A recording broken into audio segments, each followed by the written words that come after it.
Hey there, everybody. Robert Taylor with Wonderscape Creations, continuing on with another episode for the ACF Ultimate Series, specifically with the UI.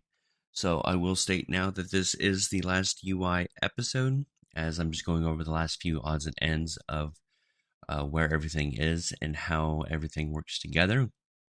Um, with that being said, with any UI tutorial that you do watch on YouTube for anything in general will work with this tool. You just have to make sure that you know a few things, which are the things that I will be going over in this episode. So I'm going to go ahead and pull these out here. So these are what's provided in the ultimate setup. I'm not going to be going into the code on most of anything, but these are what you would find. I did show them off in a much earlier episode. Something to take note if we go back to the ACF endgame menu, the parent class is ANS nav page widget. We go to the HUD, ACF HUD user widget. This is a child of the ANS pause menu widget blueprint, which I have right here,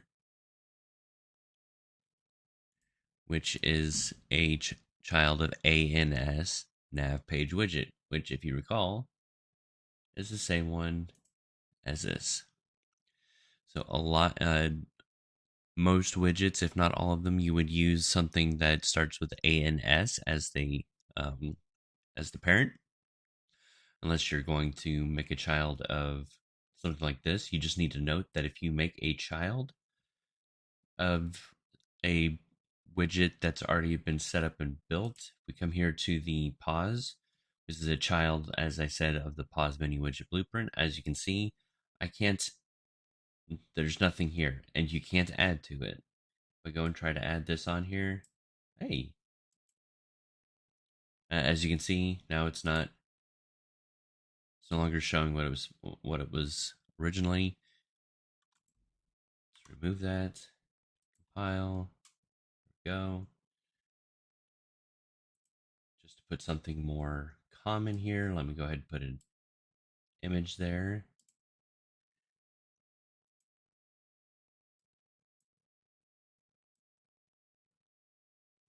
See, nothing's there. You don't want to make any changes to these. It's mostly just there so you have access to click on this, all the extra stuff that's there. So if you're making your own widgets, you're going to have to make them from scratch.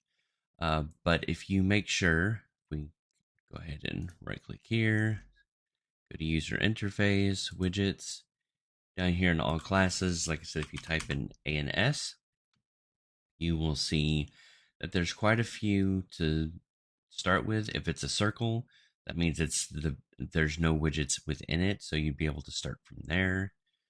You can also check these out and make changes as you see fit. Just note that it will change the ultimate appearance on your side.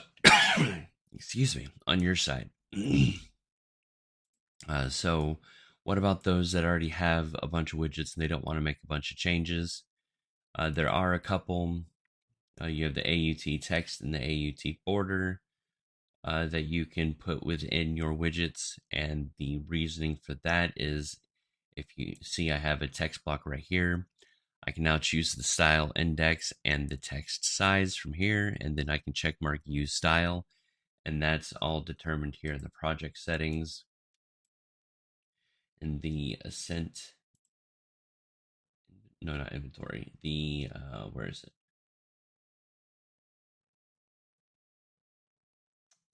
I am blind. There we go. Ascent UI settings here in the dark theme. So you would choose which index and the text size from here. Now, that's one way of doing it. If you're using one of the ANS widgets, then you can use the event update style to go through and set up what the style should be.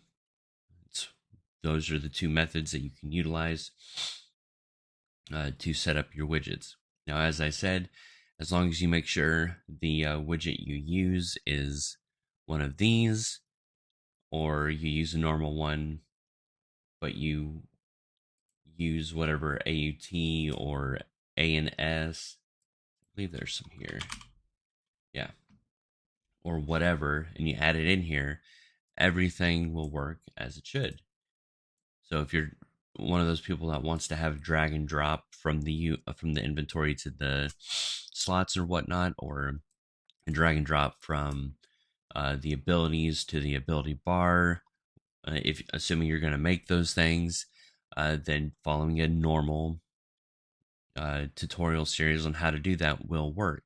You just need to make sure that you pull the correct information. That's everything that I have on the UI and widgets in general. It's very simple and straightforward. The very purpose of this plugin is to make it easy to change the appearances on the fly. That way, you're not having to make a bunch of changes to several widgets repeatedly if something needs to be changed appearance-wise. So, thank you so much for watching. I appreciate the support. Please make sure you like and subscribe. And if you're willing and able, go ahead and buy me a coffee or join my Patreon. Have a great day.